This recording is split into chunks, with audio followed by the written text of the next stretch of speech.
Heyo everybody, Haku here with my review of One Piece Anime episode 782. Now I barely have any notes, so this one's going to be pretty short. It was just a filler finale, which is pretty much the main filler bad guy fighting Luffy pretty much every time. So it's going to be pretty short. The recap was really short. I really enjoyed how short that was. Brody, of course, is looking out for like his own reputation because he doesn't really care about the food. You take a little bit of food, we get more. But if they find out that pirates took the food, that's going to hurt my reputation. Also, he apparently has a hockey ammoed gun, which is an interesting concept that I'm sure we probably have seen before. But I think it was interesting that they just threw it out there in a filler arc like this. But either way, they also have rubber shields now, of course, to protect against Carrot's Electro and Nami's Thunderbolt Tempo. Yeah, that's the name. And then, of course, Chopper using Kung Fu Point.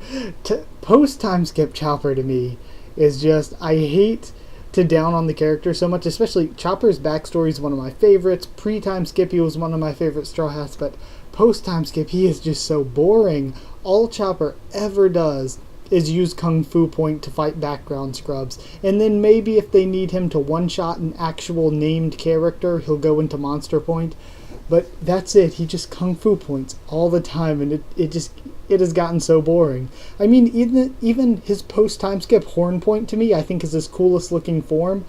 He could use that more often. I mean, he doesn't have to use the Rumble Ball for it anymore, so I just really don't like that every time we see Chopper, it's always Kung Fu Point. That's the only thing he seems to use anymore. Brody, of course, gets hobbited and wrecked.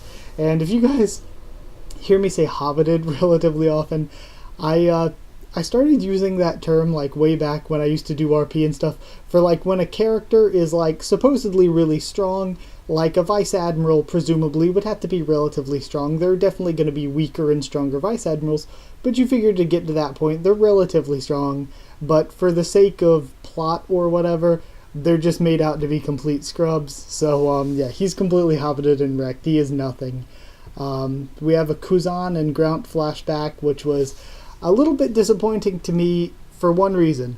We don't find out what the hell his arm even is. We know in One Piece's universe there's Haki, there's Devil Fruits. For him to have a random beast arm, I feel like there needs to be some sort of explanation, but there wasn't. He has it. There was no explanation of what it is, how it is that powerful, nothing. At first I thought they were going to tie it into the Kaido stuff and have him be a gifter, because we've seen that the gifters with the, with the, like, fake devil fruits or whatever, like, partially transform their bodies into animals, like maybe one arm or something. So I was thinking maybe it was going to tie into that. He was going to be like some test gifter. No, just no explanation. So he was pretty much a Zephyr ripoff, reskinned Luffy, and he stood no chance, and I liked that he stood no chance. It would have felt kind of dumb if Luffy would have actually struggled with him instead of just putting him down pretty quickly.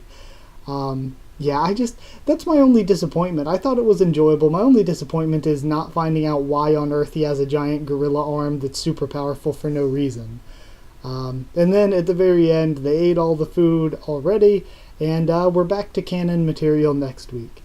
I think, tell me if it was the same for you guys, but I felt like maybe there could have been some production issues, because when I was listening to it the whole time, at first I thought my headphones were messing up, but then I was like, no, because like the dialogue and audio like that and like sound effects and stuff were coming out perfectly clear, but like the background music was distorted here and there, and I was like, is that something they're doing with the background? Because at first I thought my headphones were messing up. I was like, is that why it's distorted? But then I was like, no, everything else is fine. It's just the background music sounds like it's like the quality is really compressed or something. It sounded very odd. So yeah, I don't know if that was just me or you. Either way, I'm not holding it against the episode. Yeah, I think really the only problems here were just the common problems that are with most time skip stuff in One Piece, or most time skip filler, post-time skip filler. I feel like that it was just the common issues were all that were bad, so it wasn't really bad at all. It was just kind of a whatever episode. It wasn't particularly good because we didn't get really a lot of comedy. It was just basically that one fight was all we had. So like I said, it's not bad. It's not really particularly special either. I would just give it 5.5 gorilla arms out of 10, just because it was a straight down the middle average episode. There's nothing wrong with it. Nothing particularly great. But those are the hardest episodes to review as well. Like, when there's nothing really wrong with an episode to critique it for and say where it could have done better, and there's nothing really specifically great to praise it about, that's the hardest one to review, because it's like, how many times can I just say it's a normal episode without just repeating myself 1,000 times and looking like an idiot? So I guess that's all I got. But either way, like if you did like the video, comment down there and tell me what you thought of this episode and what you thought of my thoughts on it. Very interested to see what you guys thought, since this was how it was in my opinion. I'm interested to see if people really liked it or hated it or anything. Also, subscribe if you want to and are not already for more One Piece, both anime and manga. Follow on Twitter for more for updates and stuff, I guess, for the channel. I got completely lost during that sentence. But either way, thank you for watching once again, and I'll see you all next time.